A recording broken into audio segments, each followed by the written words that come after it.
저희 멘토링에 대한 고민을 나눠보는 시간을 가질 거예요. 그 사연은 2개로 준비했고 구체적인 상황을 말씀드리면 비슷한 경험이 있으면 이런 경험 했었는데 어떻게 해결했다 말씀해 주시면 될 것 같고, 만약에 없었어도 이런 경우는 이렇게 해보면 좋을 것 같다 말씀해 주시면 좋을 것 같습니다. 첫 번째 사연은요. 비대면 멘토링을 하는 경우인데 읽어드릴게요. 저는 중학생 멘티와 주 1회 비대면 수업을 하고 있습니다. 처음엔 낯을 가리나 보다 했는데 몇 주가 지나도 멘티가 대답을 잘 하지 않는 상황이 반복되고 있어요. 제가 이번 주에 힘들었던 점은 없었어? 라고 물어도 네 혹은 아니요 한마디면 끝입니다. 카메라도 거의 꺼져 있고 가끔 켜도 멘티 얼굴이 아니라 벽만 보여서 알 수 있는 상황이었고, 이쯤 되니 제가 하는 말이 귀에 들어가고 있는지 아니면 혼자 떠들고 있는 건지 헷갈릴 때가 많습니다. 게다가 얼마 전부터는 정해진 약속 시간에 잘 들어오지 않고 있어요. 한 번은 멘토링 시간 내내 접속을 안 해서 카톡을 보냈는데도 읽지를 않더라고요. 그래서 그 수업은 결국 날려야 했습니다. 혹시 이런 경험 다른 멘토님들도 있으신가요? 멘티가 시간 약속을 잘 지키고 멘토링에 좀 더 열의를 가지고 참여할 수 있게 하는 방법이 있다면 공유해 주시면 감사할 것 같습니다. 혹시 비슷한 경험이 있는 멘토분이 계실까요? 제가 있습니다. 저도 멘티가 초등학교 4학년이었고 아까 그 1대1 비대면 멘토링을 했었는데 그 친구가 진짜 공부하는 거를 별로 안 좋아해서 안 들어오기도 했었는데, 그래서 저는 그 다음 달부터 도장판을 만들었습니다. 그래서 이 친구가 만약에 정시에 빨리 들어오면 도장 3개, 만약에 이 정시에 안 들어오고 지각했는데 들어오면 2개, 만약에 나중에 기관 선생님이랑 얘기를 해서 다시 연락을 잡아서 보충을 했으면 1개, 이렇게 해서 도장판을 만든 다음에 10개 채우면 선물 주고 20개 채우면 선물 주고 이렇게 했더니 잘 들어오더라고요. 그래서 이런 도장판 초등학생까지 이 정도는 좀 잘 활용해 볼 수 있지 않을까 하고 생각을 해봤습니다. 다들 멘토링 하실 때 그 멘티랑 좀 많이 친해지셨나요? 아니면 좀 어색어색하고 말 잘 안 하고 이런 적이 있으신지 좀 궁금해요. 전 친했습니다. 친했어요? 혹시 어떠셨어요? 저는 지금 사실 멘티랑 친할 때도 있고 안 친할 때도 있는데, 초등학생들 친구들 같은 경우에는 친해지기가 조금 비교적 쉬운 것 같아요. 네, 제가 아직 많이 만나지는 못했지만 좀 그런데 중학생 친구들이 사춘기에 들어가니까 그때부터는 대화도 잘 안 하려고 그러고 공부도 그냥 거부하기만 하고 그래서 좀 어려웠던 것 같아요. 혹시 그 멘토링 봉사 같은 거 하셨다고 혜인님 근데 혹시 멘티 봉사도 좀 어려움이 있거나 잘 대화가 안 통하거나 하시지는 않으셨나요? 저는 교육봉사 동아리를 하는데 제가 담당하는 코스는 놀이활동이어서 초등학교 2학년 학생들이랑 하는데, 조금 어려운 점은 학생들이 되게 활발하고 말도 엄청 많아가지고 뭔가 한 사람이 말하고 있는데 다른 사람이 말하기 시작하고 그걸 듣고 있는데 대답을 하려고 하면 다음 주제로 막 넘어가고 해서 거의 그냥 듣기만 하는 수준이었어서 뭔가 그런 활발하고 말이 많은 친구들이랑 활동을 할 때 조금 힘든 점이 있긴 있어요. 멘티 말을 너무 많이 선생님 같은 놀이 같은 거 하면 진짜 저도 지금도 전연차긴 하지만 특히 신규나 이제 교생 갔을 때 이런 거 해보면 진짜 난장판이 이런 난장판이 있을 수가 없는데 이제 멘토고 막 선생님이고 하니까 잘해주려고 막 하는데 그 마음을 약간 눌러두고 나의 패를 다 안 보여주는 게 이제 좋은 것 같아요.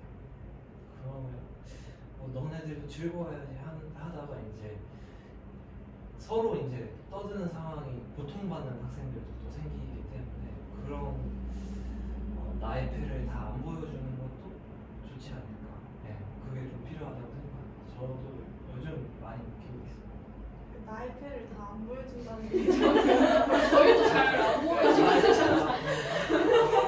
나의 패를 잘 그러니까 내가 얘네하고 친숙하게 잘 다가갈 수 있고 잡담도 할 수 있고 하지만 나는 나와 너희들은 선이 있다 이런 걸 딱 해주면서 할 건 해야 하고 지킬 건 지켜야 한다. 이제 물론 소수 인원이고 하면 좀 풀어줄 수도 있겠고 하지만은 그러면 약간 수업에 잘 안 들어오거나 좀 이렇게 지각하는 학생들이 혹시 있으면 어떻게 지도를 하시는 편인가요? 지각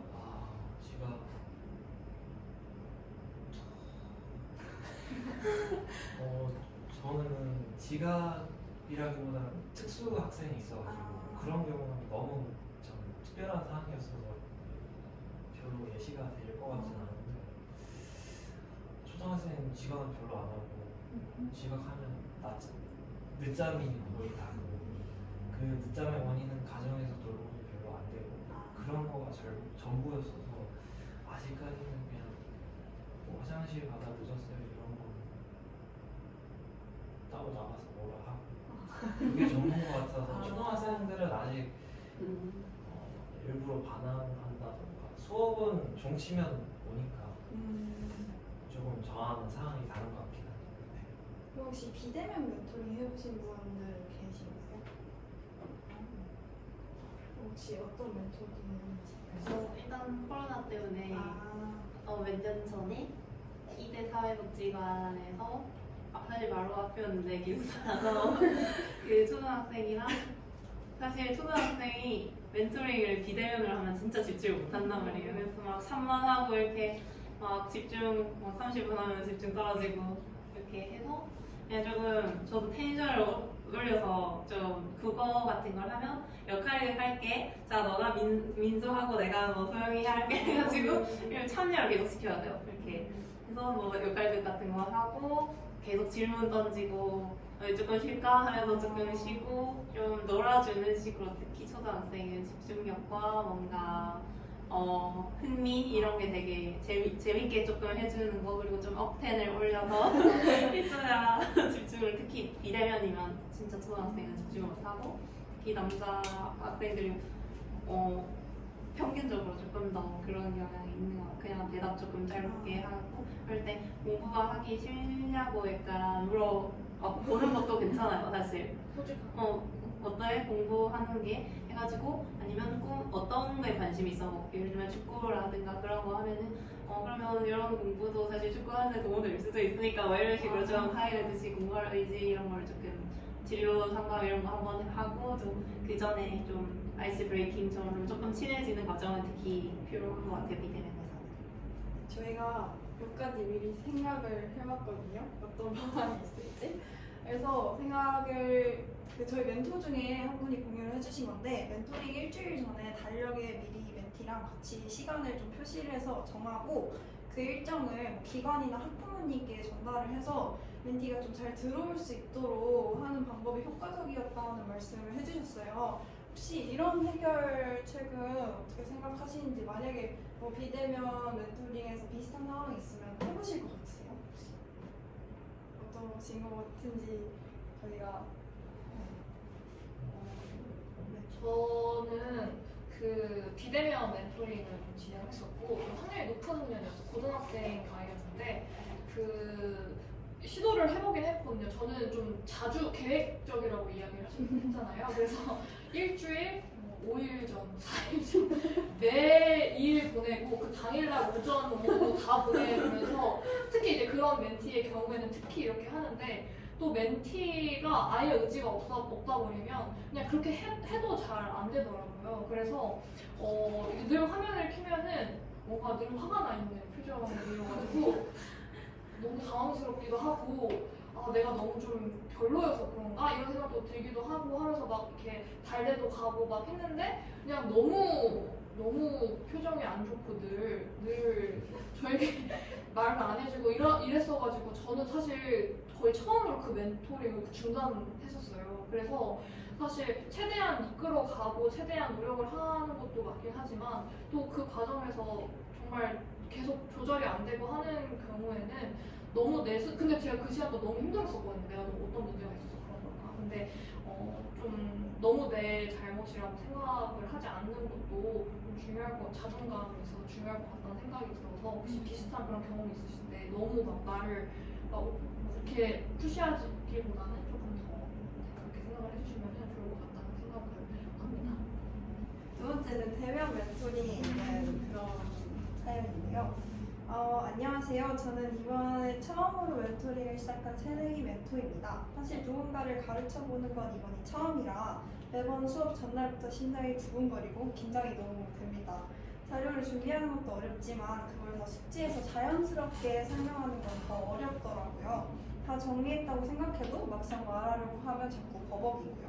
게다가 제가 맡게 된 멘티가 굉장히 까불까불한 친구예요. 그래서 오늘 이걸 해보자 라고 말하면 왜 해야 돼요? 하기 싫은데 이런 반응이 돌아옵니다. 처음에는 장난이라고 생각해서 잘 넘겨봤는데 몇 번 반복되니까 수업 분위기가 흐트러지고 좀 컨트롤하기가 어렵다는 문제가 생겼어요. 혹시 멘토링 처음 시작하실 때 다들 이러셨는지 어떻게 수업 분위기를 잘 잡을 수 있을지 의견이 궁금합니다.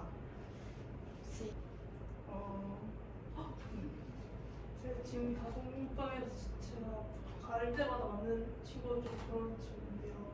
중학교 3학년 친구인데 제가 사춘기가 와가지고 다 하기 싫다고 좀 맞받아치는 친구인데 이럴 때 제가 했던 건 크게 세 가지인 것 같아요. 첫 번째는 그래도 그냥 공부를 정해진 시간까지는 저런 말을 해도 무조건 시켰던 것 같아요. 제일 처음에. 근데 그렇게 하니까 좀 진짜 뭔가 과외하는 느낌이 들고 멘토링이라는 느낌보다는 좀 그런 심리적 거리감도 멀어지고 조금 애도 저를 싫어하는 게 느껴지더라고요. 근데 이게 잘못돼서 항상 이 방법을 어떻게 고쳐야 될지 잘 모르겠었는데요. 그 두 번째 방법은 공부하는 내용을 조금 바꿨다는 거거든요. 제가 원래 영어과목을 가르쳤는데요. 그 학기 중에는 아이들의 그 기본적인 영어 실력을 높일 수 있게 하려고 그 일반적인 독해 문제집을 푸는 그런 식으로 수업을 진행을 했는데요. 해당 내용은 약간 학교에서 배우는 내신이랑 관련이 없으니까 솔직히 필요 없다라고 생각을 했었나 봐요. 근데 방학 때 진행했던 특강 형식으로 다음 학기 들어갈 내신 지문들을 미리 수업하는 내용으로 진행을 했었는데 이때는 학교에서 배우는 내용이기도 하고 앞으로 배울 내용에다가 시험이랑 관련이 있으니까 필요성이 있으니까 조금 더 멘토링에 수월하게 집중을 했던 것 같아서 어떻게 보면 그 필요성을 인식시킬 수 있도록 해주는 게 중요하지 않을까라는 부분을 생각했던 것 같아요. 그리고 또 이거 세 번째도 방학 때 했던 부분인데요. 왜 해야 돼요? 하기 싫은데 어차피 저희가 할 줄 아는데요? 라고 좀 반응을 하던 친구였는데요. 그래서 한 번은 그래? 너 평소에 그러면 학교에서 하는 내용 잘 하니까 그것보다 어려운 걸 풀어보자 라고 해서 그거를 좀 시험 형식으로 한번 쫙 뽑아서 봤었는데 그때는 그 처음에는 너무 어려우니까 거부를 하다가 그래도 그 앞에서 했던 것처럼 좀 이것도 어떻게 보면 필요하다라는 걸 한번 인식시키고 보니까 그때부터 좀 수업에 집중하면서 같이 하려고 동기부여가 나름 되었거든요. 그래서 어떻게 보면은 난이도 조절 방식이랑 필요성을 인식시키는 게 좀 중요하지 않을까라고 깨달았던 내용이었던 것 같습니다. 되게 선생님께서 말씀해 주셨던 약간 긁는 게 비슷한 것 같아요. 너 이것도 할 수 있어? 이렇게 하는 느낌이 필요하긴 한 것 같아요. 혹시 그러면 다들 멘토링 처음 시작하셨을 때 너무 긴장되거나 멘티 어떻게 다뤄야 될지 잘 모르거나 하셨던 경험이 있으실까요? 저는 되게 그랬거든요. 제가 애들이 뭘 좋아할지 잘 모르겠고 이게 배워만 봤지 가르쳐본 입장이 된 적이 없어서 가서 말 못하면 멘티가 좀 선생님 아닌 것처럼 무시할 것 같고 되게 그래서 엄청 떨고 봤었던 경험이 있어가지고 다른 분들 어떠셨는지 좀 궁금해요. 혹시 말씀해 주실 수 있을까요? 저는 멘토링을 한 기억은 좀 오래돼서 저는 고등학교 때도 중학교 친구들 멘토링하고 그런 경험이 좀 있어서 멘토링은 좀 처음 한 기간이 잘 기억이 안 나는데 이번 학기에 교생을 나갔을 때 아무래도 처음 교반에 서서 학생들을 마주하는 자리가 굉장히 좀 긴장이 많이 되더라고요. 그리고 물론 멘토링도 많이 해왔다고 하지만 새로운 사람을 만나는 자리는 여전히 긴장이 되는 부분이 있는데 그런 부분에 있어서 아이스 브레이킹을 활용하는 게 굉장히 효과적이라고 생각을 합니다. 그게 단순히 아이들과 제가 친해지고 뭔가 분위기를 푸는 것뿐만 아니라 이런 얘기를 하면서 이야기하는 교사도 멘토도 조금 긴장이 풀어지는 경험이 있기 때문에 그런 점에서도 되게 좋고 또 아이들이 어떤 아이들인지 파악하는 점에서도 굉장히 좋아서 특히나 1대1 멘토링의 경우에는 단둘이 얘기하면서 이 학생이 어떤 스타일인지 어떤 교육 방식이 잘 맞을지에 대한 고민이 있을 것 같아서 수업 이후에 전달하는 내용을 준비하는 것도 중요하지만 어떻게 그 수업 초반에 어떻게 인사를 하고 이렇게 조금 분위기를 풀어나갈지가 좀 중요하다고 생각합니다.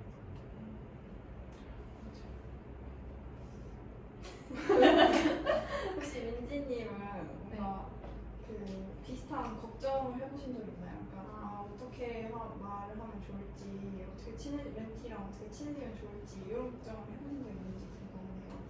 저는 지금 멘토링은 해본 적 없고 이제 과외만 몇 번 해봤는데 일단 초등학생 한번 대면 영어 과외를 했었는데 그 친구도 약간 그런 느낌으로 좀 까불까불하는 친구였거든요. 그래서 되게 저는 이거 되게 쉬운 영어를 가르치니까 사실은 막 생각할 건 많지 않은데 이 초등학생을 어떻게 대하고 다뤄야 하는지 그런 게 되게 어려웠던 것 같아요. 그러니까 내가 막 초등학교 2학년의 입장에서 친해지기도 어렵고 그걸 가르치는 게 좋다고 생각이 안 들어서 그럴 때 고민이 좀 됐었는데 네, 저 같은 경우는 그냥 일단은 딴짓을 하고 싶어 하고 뭐 되게 산만했어요. 다른 거 막 이렇게 관찰하고 싶어 하고 이러면 일단은 그 얘기를 한번 들어줬어요. 그러니까 그 얘기한 걸 잠깐 묵인하고 그 다음에 근데 여기로 돌아오자 그렇게 해서 그 친구 얘기를 한번 듣고 근데 바로 다시 돌아오게 하면은 그래도 바로 주의 집중이 되기는 하더라고요. 그렇게 해서 제가 막 정서적으로 친하게 접근을 한다기보다 한번 공감해주고 이거 해보자 이런 식으로 해서 조율을 좀 했던 것 같아요. 하는 얘기를 조금은 들어주고 그다음에 이제 이거 해보자 이렇게 그러니까 딴 얘기가 길어지게 안 하고 그렇구나 하고 뭔가 좀 공감 좀 해주고 그 다음에 바로 다시 수업해볼까 이렇게 진행했던 것 같아요. 저도 비슷하게 그 초등학생을 가르치는 경우에는 막 뭐 영어 단어를 예를 들어서 오늘 공부를 하는데 동물이랑 관련된 걸 하면은 지금 이거 단어 외워놔야지 이따가 끝나고 나서 20분 동안 빙고 게임 할 건데 이때 이 단어 쓸 거니까 지금 이거 외워둬야 돼 빨리 외워 이렇게 하고 아니면은 뭐 색칠놀이 같은 걸로 연결지어서 지금 이거 하는 거 있다가 여기서 찾아야 되는데 여기서 모르면 이따가도 몰라 이렇게 해서 좀 연결짓는 게임을 미리 준비하는 것도 또 집중력이 높아지는 것 같았습니다. 혹시 좀 까불까불하고 초등학생이면 게임으로 유도하는 게 좋을 것 같긴 해요. 근데 이거 관련해서 저는 가르친 거 아니고 초등학생 때 중국어 과외 멘토링 같은 걸 제가 받았었는데 그때 이제 공부하기 싫을 거 아니에요 초등학생이니까 그때 이제 과외 선생님이 지금 잘 기억이 안 나는데 그분이 대학생이셨나? 조금 더 나이가 그랬을 거예요. 그래서 그분이 저를 되게 예뻐하시면서 수업을 좀 이제 한 달에 4번을 하고 나면은 제가 잘 집중하고 숙제를 잘 해오면 그달 마지막에 마법 천자문을 이제 한 권씩 선물로 주셨거든요. 근데 어쨌든 중국어니까 한자가 있는 거잖아요. 뭔가 그렇게 재밌는 보상을 주시는 게 제가 집중하는 데 좀 도움이 됐던 것 같아요. 저도 이 내용 관련해서 추가로 경험을 좀 나누자면 저희는 중등 사범대긴 한데 일주일 동안 초등 참관 실습을 필수적으로 받고 중등 실습을 나가야 됩니다. 그래서 초등학교를 가서 아이들을 가르치는 거 보고 마지막 날 수업도 한번 하기는 하는데 이게 아이들이 정말 쉬는 시간만 되면 돌아다니고 총싸움하고 막 종이로 칼 만들고 싸우고 그러는데 수업 시간 때 선생님께서 하시는 모습을 보고 제가 굉장히 좀 감명을 많이 받았는데 아까 선생님께서 말씀해 주신 것처럼 조금 선생님과 이 학생이 동등한 관계가 아니라는 걸 조금 가지고 계신 것 같고 저희한테 따로 말씀을 해주셨을 때도 우리의 교육관이 선생님이 좋은 친구가 돼서는 안 된다라고 말씀해 주셨거든요. 그래서 어떻게 수업을 하셨냐면 수업을 할 때마다 산만해지는 분위기가 굉장히 많았는데 선생님이 그냥 구호를 하나 둘 셋 하면 정적이 됐어요. 그 반 분위기가. 그래서 제가 수업을 마지막에 준비할 때가 되니까 저도 시끄러우시려면 쓰려고 한번 해봤거든요.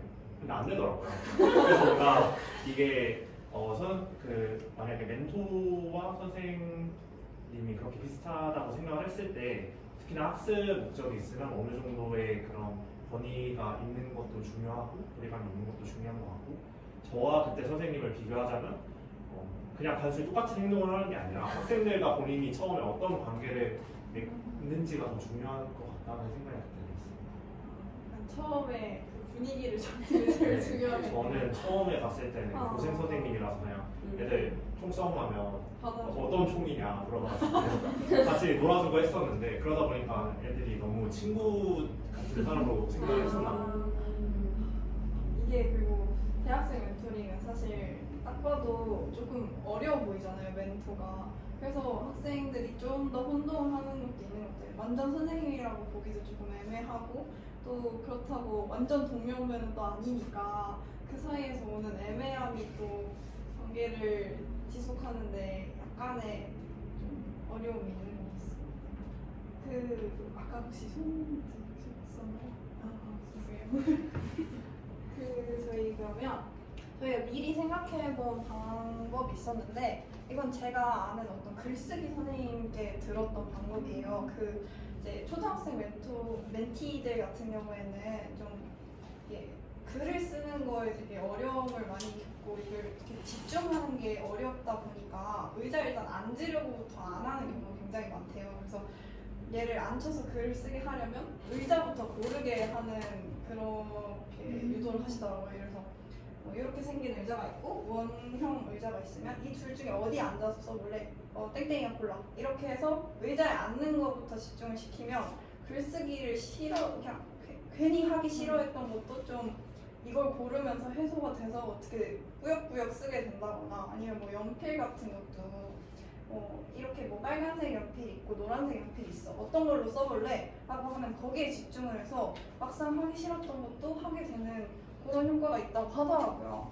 그래서 좀 사소한 선택지들을 제시해서 심리적 저항을 줄여주는 게 되게 좋겠다는 생각을 저희는 해봤고요. 또 아까 멘토님들도 많이 말씀을 해주셨는데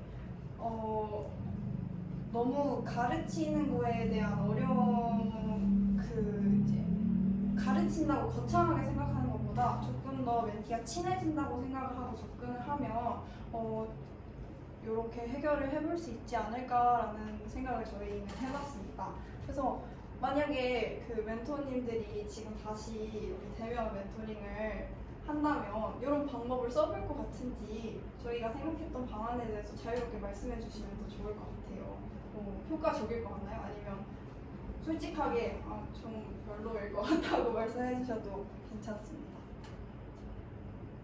저 사소한 선택지를 해본 적이 있는데 그 줌으로 비대면으로 수업하다 보면 줌 화이트보드를 쓰게 되잖아요. 그럴 때 그 친구한테 뭐 펜 색깔 이렇게 컴퓨터에는 많으니까 펜 색깔 먼저 정해서 뭘로 할 거야? 이러고 뭐 오늘 뭐 파란 색깔로 하고 뭐 이렇게 정하다 보면은 좀 그냥 그 멘티가 자기도 모르게 그냥 막 정하다가 갑자기 문제를 풀게 되고 이렇게 심리적인 저항을 줄이는 건 좋은 방법인 것 같습니다. 이 선생님은 어떻게 생각하시나요? 비슷하게 유도해보신 경험 있는지 궁금해요. 이제 수업을 시작할 때 뭐 수학 같은 거 하면 먼저 진도 어디까지 나가요 하면 오늘 2장 나갈 거다 하면 애들이 근데 그럴 때보다 이제 그렇게 막 애들 입장에서 막 해야 할 게 엄청 많은 것처럼 느껴지잖아요. 글쓰기라든지 그렇게 이제 큰 통으로 알려주기보다 이제 조금씩 제시를 할 때 조금씩 제시하면 애들이 그래도 훨씬 낫게 하는 것 같고. 아까 전에 그 사춘기 여학생 관련 고민이 있으신 멘토분이 계셔가지고 저도 제 개인적인 이야기를 좀 해드리자면 저희 가르치기보다는 친해지는 걸로 생각해야 이렇게 말을 하셨는데 좀 동감을 하는 게 제가 가르쳤던 대면 멘토링이었는데 그 친구도 여학생 고등학교 1학년 정도였는데 공부하는 걸 되게 안 좋아해서 일단 그냥 공부에 좀 더 초점을 맞춰서 하면 되게 거부 반응을 보이고 안 하려고 하고 이제 그러더라고요. 그래서 일단 얘랑 라포를 형성하는 게 일단 더 우선이겠다라는 생각을 했었고 저는 막 너무 다가가고 너무 하면 오히려 사춘기 여학생이 부담스러워하는 게 있어서 약간 친데레 느낌으로 가긴 했었거든요. 근데 어떤 식으로 갔냐면 뭐 이렇게 일상생활에서 그러니까 이 멘토링 시간에 내가 뭔가 일이 있어서 여기 왔다라는 느낌이보다는 평소에 뭐 이렇게 그 친구가 생각나는 어떤 물건이라든가 그런 게 있으면 슬쩍 사진을 보내가지고 이거 너 저번에 얘기했던 거 그거 아니야? 이런 식으로 좀 일상에서 그래도 약간 이게 문자나 이런 거 하면서 이야기를 또 하기도 하고 이제 만날 때도 나 너 저번에 그거 했었는데 나 이런 거 봤었다 하면서 계속 평소에도 그 친구를 늘 기억을 하고 있다라는 거를 은근슬쩍 보여주면 이 친구가 선생님이 계속 나를 생각하고 있구나 이런 식으로 좀 했었던 것 같아요. 그랬더니 좀 초반보다 많이 좀 친해지기도 하고 그때부터는 좀 공부하려고 하는 것도 좀 참아주기도 하고 이제 그랬던 것 같습니다. 되게 좋은 감동적이네요. 이렇게 뭔가 사실 사람이 뭔가 누가 자기를 좋아해 준다고 했을 때 싫어하는 사람 없잖아요. 멘티한테도 뭔가 그렇게 느껴지게 해서 그 거리감을 좀 줄이는 것도 되게 좋은 방법일 것 같습니다. 본인이 지금 겪고 있는 어려움이나 이 커피챗에서 나누고 싶은 고민이 있으시다면 편하게 말씀해 주세요. 저희가 같이 이 자리에서 고민을 해볼 수 있을 것 같아요. 혹시 있으신가요? 네, 멘토링을 하다 보면은 삼성 드림 클래스 하면 드림 클래스하고 끝나고 그 다음에 같이 해서 끝나고 하니까 멘토링이 이렇게 딱딱 끊어지는 느낌? 그러니까 이거를 끝나고 난 다음에 뭔가 나의 성장이라던가 아니면 다음 활동을 뭘 해야 될지 이런 게 좀 고민이 많이 되는 것 같은데 다른 멘토분들은 이렇게 뭐 하나 끝나고 나서 다음 계획을 세운다던가 이런 걸 어떤 식으로 하고 계시는지 궁금합니다. 그 멘토링 같은 거 여러 개 해보신 분 혹시 누구시죠?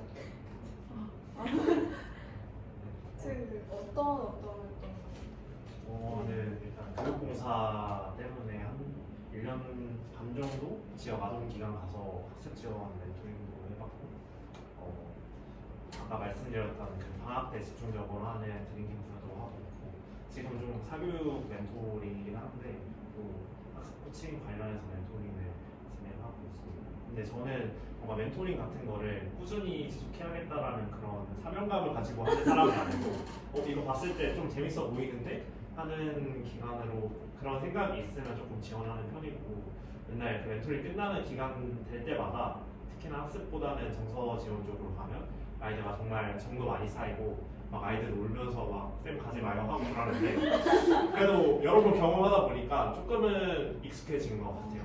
그리고 처음에는 굉장히 힘들었었는데 교생 끝날 때도 그렇고 그런데 주변 분들의 이야기를 조금 들었는데 너무 그렇게 모든 거를 다 쏟지 말아라. 오히려 좀 정이 너무 많고 그런 헤어짐에 익숙하지 않은 분들이 그렇게 많이 쏟으시면 끝나고 나서 허무와 허탈감이 좀 많이 있으시더라고요. 그래서 아이들과 충분히 교류하고 그런 거는 좋지만 그렇게 너무 정을 많이 쏟지 않는 게 멘토링 끝났을 때 그나마 감정적으로 좀 괜찮은 부분이지 않나 싶습니다. 그러면 그 멘토님들은 다들 지금 멘토링 하고 계신 거 끝나도 다른 활동을 해보고 싶은 생각이 혹시 있으신가요? 저는 지금 교육봉사 동아리 한 학기 했는데 네. 그 학생들이랑 교류하는 게 너무 좋았어서 약간 대외 활동으로도 좀 찾아보려고 계획하고 있습니다. 혹시 멘토링 계속 진로 멘토링 같은 거 하실 생각이 있다고 하셨는데 어떤 점이 좋아서 계속 하시는 건가요? 특히 뭔가 저희 한국 사회에서는 그냥 기준이 있고 그냥 나는 대입을 일단 성공시켜야 되고 해서 그냥 성적 맞춰 들어가고 이런 경우가 되게 많은데 그런 경우에 있어서 자신의 기준과 생각을 가지고 뭔가 자신의 길을 개척해 나갈 수 있으면 좋겠다 이런 마음으로 조금 진로 쪽 전에나 아니면 정서 쪽에 관심이 있고 특히 제가 심리학과를 복수 전공하면서 병리학적인 부분이나 뭐 불안장애 등등 해서 저도 특수교육 쪽도 관심이 있어서 약간 사각지대에 놓인 분들을 대상으로도 조금 정서 지원 같은 거를 해주고 싶습니다. 예를 들면 뭐 드림히어로즈였나? 약간 소방관 아버지께서나 어머니께서 돌아가시고 한부모 가정을 남은 그런 쪽에서 뭔가 교육이나 좀 문화적인 그런 거, 지오 음악이면 음악 아니면 축구 이런 거 다양하게 이렇게 문화 체험 활동 등등 분야 두 가지로 하고 있던 학업이랑 약간 문화 체험해서 약간 이런 것도 관심이 있어서 다음에 지금 EBS 화상 멘토링을 올해까지 하고 내년에 그런 걸 찾아가서 조금 진행을 할 것 같습니다. 혹시 그 동아리 지금 회장하고 계시잖아요. 어쩌다가 회장까지 하게 되셨는지 좀 궁금해요. 2년 동안 하셨다고 합니다. 사실 작년 2학기에 임원진을 해서 아이들이 어떤 걸 공부할지 정도는 담당을 했는데 갑자기 그 회장을 하시던 분이 이제 자기 회장 못한다고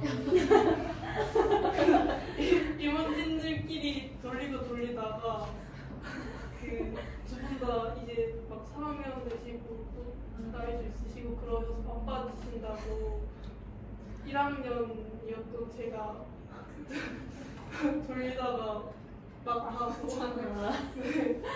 어쩌다 보니까 진짜 그래서 진행을 하고 있는데 그래서 좀 고민이 많은 것 같아요.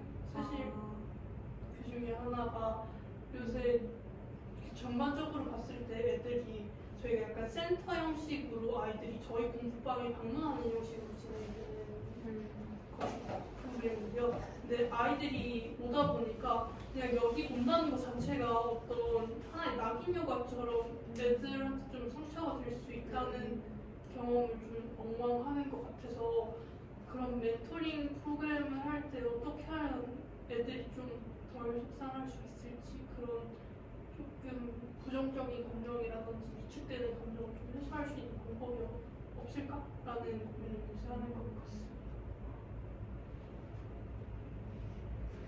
저는 약간 요 낙인 효과 관련된 부분에서 뭔가 들었던 내용이 있어가지고 좀 공유를 해보자면 저도 교생 실습 이렇게 있을 때 이제 아무래도 특수교육반이 있잖아요. 그러면은 학생들 같은 경우에는 이제 저기 특수교육반이래 뭐 이런 식으로 잘 안 가려고 하고 저희 가는 애들은 장애가 있는 애들이다 뭐 이런 식으로 이렇게 생각을 하더라고요. 근데 이제 이제 특수반 선생님을 담당하시는 선생님께서 오히려 일반 그 비장애 학생들도 자주 왕래할 수 있고 좀 모두에게 좀 열려 있고 여기 가면 또 재밌는 것도 할 수 있고 뭔가 뭐 맛있는 것도 준대 이런 식의 활동을 지속을 하니까 애들이 그냥 이제 그게 뭐 익숙해진 거죠 나한테도. 그러다 보니까 자연스럽게 그런 분위기가 조금 많이 없어졌다고 이야기를 하더라고요. 그래서 물론 이게 교육봉사이기도 하고 뭔가 대상들이 있을 거라서 모두에게 뭔가 다 할 수는 없겠지만 어쨌든 그런 일화를 좀 살펴봤을 때 좀 이게 그 아이들만 가는 게 아니라 오히려 여기에서 뭔가 더 배워갈 수 있고 알아갈 수 있는 게 많다라는 것을 좀 보여주면 좀 도움이 될 것 같다는 생각을 합니다. 좀 더 접근성을 네. 그런 학생들만 오는 게 아니고 뭐 행사도 뭐 할 수 있고 뭐 그럴 수 있잖아요. 모두에게 좀 열려있는 뭐 이벤트 같은 거 그런 것도 되게 저도 비슷하게 그 최근에 한 몇 개월 전에 교생을 한 번 더 나갔었는데 그때 특수반에 저는 상담 중이니까 그 옆에 특수반이 있었어요. 그래서 그 반 애들이랑 되게 왕래할 게 많았었어요. 제일 처음에는 애들이 약간 낯을 되게 가리는 친구들도 많이 있고 오히려 좀 과활동성인 친구들, 좀 ADHD나 약간 그런 경향을 보이는 친구들 많이 있었는데 그냥 일상스럽게 매일 찾아보고 그러니까 오히려 선생님들 되게 더 많이 좋아하고 자신에게 애정을 가지고 있구나 하면서 그냥 저희 약간 이런 걱정을 했었거든요. 제가 그런 병명이나 그런 걸 조금 잘 아니까 그걸 오히려 알면 낙인을 가질 수 있겠다 해서 일부러 안 물어봤는데 그러니까 저도 그 친구들을 낙인 없이 편견 없이 바라보게 되고 그 친구들도 그냥 일반적으로 선생님 이렇게 봐줄 수 있었던 것 같고 아까 얘기해 주셨던 것처럼 뭔가 그게 특별한 일이 있을 때만 아니면 장애를 가질 때만 가는 공간이다라는 인식이 되게 커서 방문을 잘 안 하고 특히 상담실도 그런 경향이 큰데 그래서 저희는 프렌즈 데이 이런 거를 맞이해서 그냥 친구들끼리 그냥 와서 사진을 찍고 그런 폴라로이드 찍고 친구에게 하고 싶은 말 쓰는 행사를 만들자 해서 저가 그런 걸 다른 상담 선생님이랑 기획을 해가지고 하니까 아이들 더 많이 찾아오고 그냥 비장애인 친구랑 장애인 친구 그냥 모두 이렇게 그냥 친구로서 그런 마크가 붙지 않는 태그 그렇게 문화를 조성하는 것도 정말 좋은 방법인 것 같아요. 그래서 그냥 아이들이 제일 처음에는 그런 기분이 들 수 있지만 그냥 애정을 그냥 평범한 친구들처럼 쏟고 좀 관심을 가져준다라는 느낌을 스스로 받는다면 조금 아이들도 조금 정서적으로 긍정적으로 변하지 않을까? 그래서 애정을 많이 가지고 계신 것 같아가지고 신경을 쓰고 계시니까 그런 포인트, 아이가 어떤 느낌을 받을지, 나는 낙인을 받고 있는 경험을 기분을 받는지 그런 미세한 관찰로부터 일단 시작된다고 생각해요. 네. 되게 좋은 피드백이 왔다 간 것 같아요. 그래서 저희는 3번 세션을 여기서 마무리하고 다음으로 넘어가 보겠습니다. 이번에는 저희가 그 멘토링의 의미나 가치에 대해서 좀 같이 고민해보는 시간을 가지려고 해요. 그래서 이렇게 명제를 드렸는데 여기 이 빈칸을 채워서 내가 생각하는 멘토링을 하는 이유가 무엇인지를 말씀해 주시면 좋을 것 같습니다. 제가 멘토링을 하는 이유는 그냥 힐링이라고 생각합니다. 뭔가 제가 1학년 때 멘토링을 처음 해봤었는데 그때 할 때만 해도 그냥 가가지고 뭐 봉사하면은 뭐 스펙 되고 교육봉사 시간도 받고 뭐 이래서 그냥 가기도 했었는데 2학년, 3학년으로 갈수록 뭔가 좀 더 취업 같은 것도 생각을 해야 되고 많이 힘든데 멘티랑 이렇게 만나서 그냥 수다 떨고 공부하고 이런 것만으로도 되게 힘이 되고 위로가 되더라고요. 그리고 뭐 멘토링 끝나고 나서 마지막에 막 편지 받고 멘티한테 이런 시간도 진짜 뭔가 자신감이 올라가는 느낌? 뭔가 원래 그냥 평소에 막 취업 준비하고 이럴 때는 뭔가 제가 좀 작아진 느낌이 들었는데 멘티한테는 제가 오직 큰 선생님, 엄청 똑똑한 선생님 이러니까 자존감도 많이 올라가고 그래서 힐링이 되는 것 같습니다. 제가 멘토링을 하는 이유는 처음에 시작했던 계기는 뭔가 교육봉사 동아리가 가장 뭔가 학생들에게 다가가기에 뭔가 과외보다는 진입 장벽이 낮은 것 같아서 시작을 하게 되었는데 지금은 뭔가 진심을 찾기 위해서, 왜냐면 요즘 사회에서 뭔가 진심이라고 느껴지지 않는 순간들이 종종 있는데 그래도 학생들은 그 짧은 시간 동안에라도 서로 진심을 다해서 활동을 하는 것 같아가지고 네, 진심을 찾기 위해서다라고 할 수 있을 것 같아요. 네. 저는 제가 멘토링을 하는 이유는 아까 말씀해주신 거랑 비슷한데 사랑을 좀 나누기 위해서라고 생각을 합니다.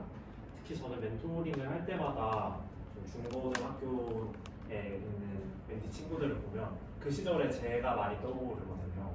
근데 저는 그 시절에 저한테 좀 사랑을 나누지 못하고 스스로 좀 몰아내거나 야박하게 구는 그런 경향이 있었는데 아이들한테 그런 경험을 빌어서 이야기를 해주면서 아이들한테 괜찮아라고 하는 게 저한테 있어서는 그때 저한테 괜찮아라고 이야기하는 것과 또 일맥상통하기 때문에 아이들과 그렇게 멘토링을 하면서 주고받는 그런 감정이 이전에 저한테 있어서 더 괜찮다라고 이야기를 좀 전해주는 것 같고 또 아이들한테 그렇게 사랑을 주면 제가 전해준 것보다 그런 배움의 가치나 사랑보다 더 큰 사랑을 많이 받는 걸 항상 느껴요.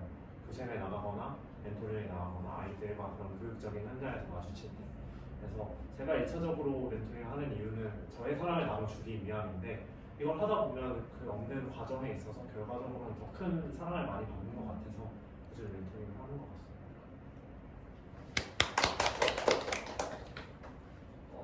저는 직업이 그래서 해야 하는 것 같기도 하지만 또 이제 직업을 보면서 여러 친구를 보면 그 도움이 필요한 친구들이 너무 많이 보이기 때문에 도움을 줄 수 있는 부분도 많이 보이고 그렇기 때문에 자연스럽게 하게 되는 것 같아요. 뭐 다 다른 친구들이고 특성이 다르지만 뭐 한마디씩 해줄 수 있는 게 있고 넌 이렇게 해보는데 어때 이렇게 해줄 수 있는 게 있기 때문에 또 그 친구들이 그런 도움을 받아야 할 것 같다고 생각을 하기 때문에 이런 말 저런 말 하면서 같이 지내는 것 같습니다. 하는 이유는 놀기 위해서라고 생각을 하는데 원래 시작은 되게 거창하게 하긴 했는데 근데 이렇게 생각한 이유는 8월 첫째 주에 저희가 견학을 아이들이랑 같이 가는데요. 그때 견학을 가는 중에 지하철 탈 일이 있었는데 그때 어쩌다 보니까 빵에서 초등학교 4학년 친구가 제가 마주보고 왔었는데 막 서로 메롱을 하고 약간 메롱을 하고 그렇게 되게 유치하게 놀았는데 여기서 느꼈던 게 제가 조금 이 정도 수준의 놀이를 좋아하는 걸 느꼈던 게 되게 컸고요. 그래서 물론 아이들이랑 노는 게 재밌어서이기도 하고 그리고 또 아이들이랑 놀다 보면은 아이들이 되게 빠르게 큰다라고 생각이 드는데요. 그 작년에 2학기에 그 4학년 친구가 3학년일 때 책을 읽어준 적이 있었는데 책 보는 여우라는 책을 읽을 때 저는 5-6번 읽어도 그 못 찾았던 부분을 그 거의도둑이라고 하는 그 시가 뒤집혀 있는 걸 아이가 찾은 거예요. 약간 그런 의외의 부분들에서 아이들이 또 컸구나, 또 내년에 어떤 책을 읽을까 같은 보람도 느끼게 하는 것 같아서 그런 놀이 과정에서 오는 보람이라든지 그 놀이 과정에서의 재밌음이 멘토링을 하게 하는 이유이지 않나라는 생각이 듭니다. 생각지도 못한 많은 얘기를 들어서 좋았고요. 멘토는 선생님과 어떻다고 생각하는지 먼저 저는 멘토는 선생님과 다를 수밖에 없다고 생각해요. 일단 그 학습적, 그 교수적 지식이 없는 상태에서 정말 도움이 되고 싶다는 마음으로 시작을 하는 거기 때문에 아무래도 서툴 수밖에 없고 여러 가지 시행착오가 있을 수 있지만 그렇기 때문에 또 가깝게 다가갈 수 있는 부분이 있다고 생각하거든요. 그래서 이 점을 항상 생각을 하고 멘토링을 해야 되는 것 같아서 저는 멘토와 선생님은 다르다고 생각했습니다.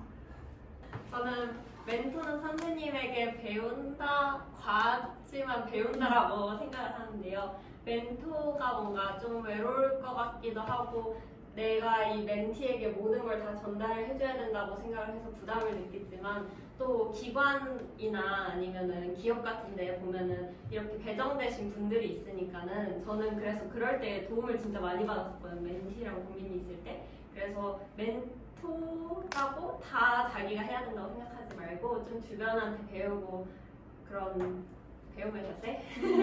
그런 게 좀 필요하다고 생각해서 이렇게 정해봤습니다. 그 멘토는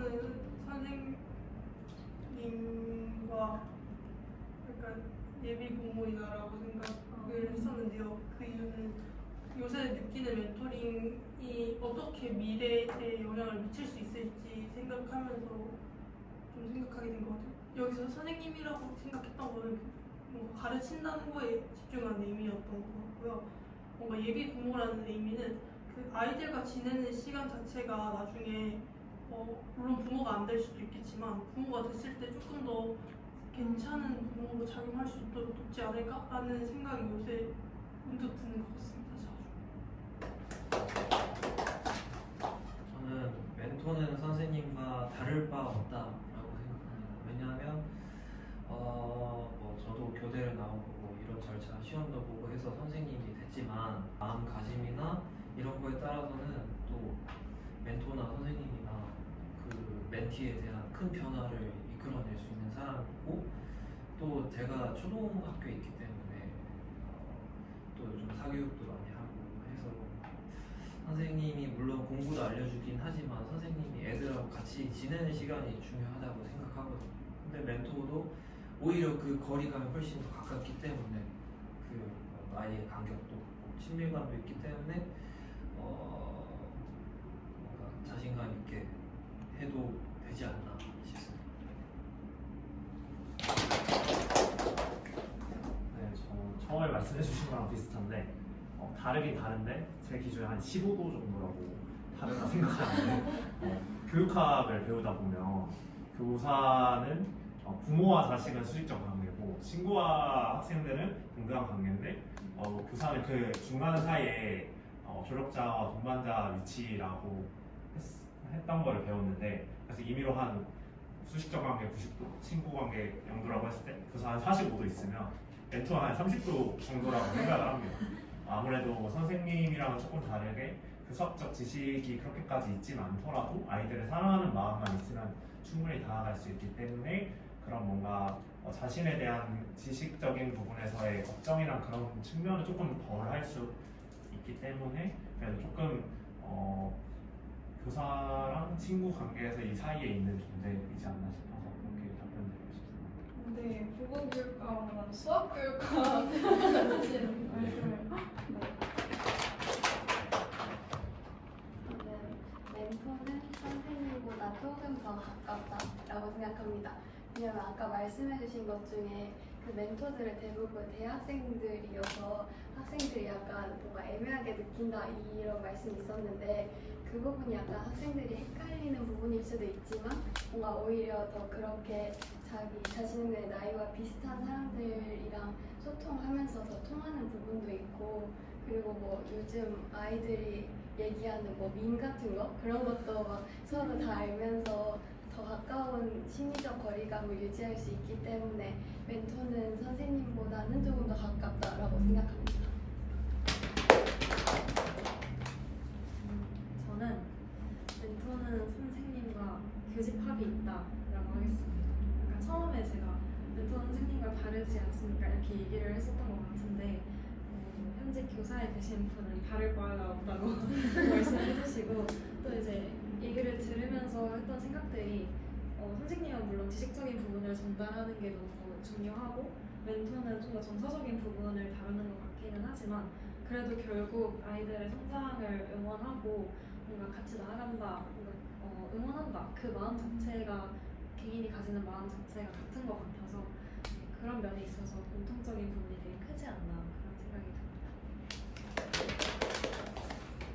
저는 멘토는 선생님과 선배다라고 생각을 했는데 먼저 선생님의 경우에는 어느 정도의 선이 조금 뚜렷한 부분이 있고 심리적인 거리감이 있고 약간 좀 전문성이 좀 더 부각되는 느낌이라면 선배의 멘토는 선배로서의 측면도 있는 것 같아요. 조금 더 거리가 가깝기도 하고 또 아까 말씀해 주셨던 것처럼 정서적으로 지원하는 측면이 되게 강하고 약간 사랑으로 보듬어 주겠다는 그런 마음이 좀 더 강한 것 같아서 선생님 좀 책임감이 들어지는 부분도 있고 선배는 조금 약간 고등학교 때나 선배 이렇게 생각하면은 조금 사랑을 통해서 뭔가 자신이 경험했거나 아니면 말씀해 주셨던 것처럼 뭔가 과거에 약간 결핍이나 경험하지 못했는데 이런 거 해야 됐었는데 라고 생각을 해서 그런 생각을 바탕으로 과거의 나한테 그런 후배들 지금 학생들에게 해주고 싶은 말이나 지원을 좀 해준다고 생각해서 선생님으로서의 약간 책임감과 전문성의 측면도 가지지만